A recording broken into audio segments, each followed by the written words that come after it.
En fait, nous sommes ici pour discuter avec les populations sur le projet de pollution de la baie d'Anne, projet très important de son excellence le président Macky Sall, qui va surtout permettre de régler 500 000 personnes.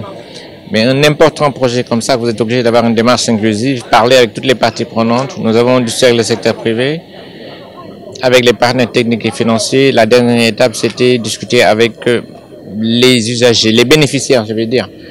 Et c'est ce que nous sommes en train de faire aujourd'hui. Le projet a beaucoup avancé. Nous avons lancé cette semaine l'appel d'offres sur ce qu'on appelle les travaux concernant l'intercepteur. Donc je pense que nous sommes dans une phase de croisière. Il était important qu'on s'asseye avec les populations pour expliquer surtout les enjeux.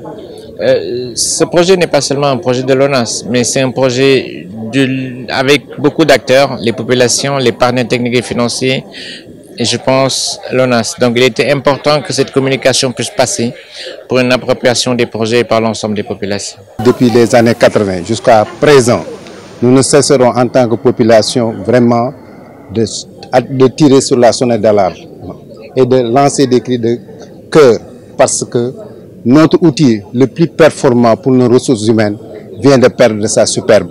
C'est la baie d'Anne qui continue sa dégradation, menacée aussi des risques industriels. Aujourd'hui, depuis que M. Gagny Sakho, l'ancien Gagny Sakho est là, nous commençons vraiment à avoir un interlocuteur qui nous prête une attention particulière.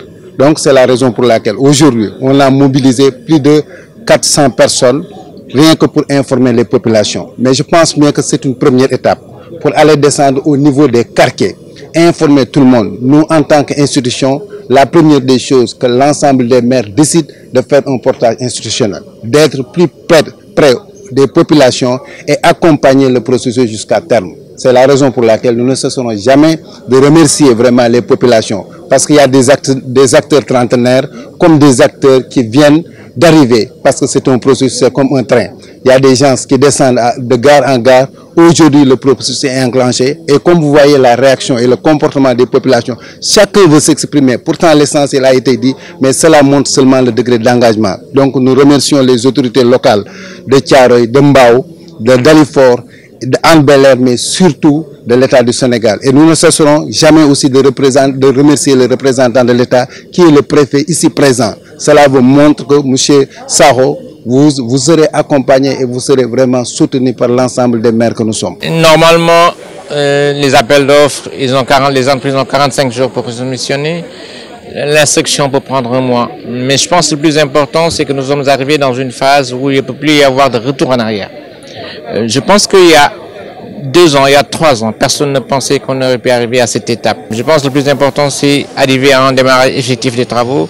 Lancement de l'appel d'offres qui est un signal très fort. Et je pense que le jour où les populations verront les engins en train de travailler, je pense que ce sera un bon marqueur et quelque chose qui va tous rassurer. La chose la plus importante, comme je le répète, c'est arriver à un démarrage effectif de ce projet. Et je pense que nous sommes sur cette voie-là.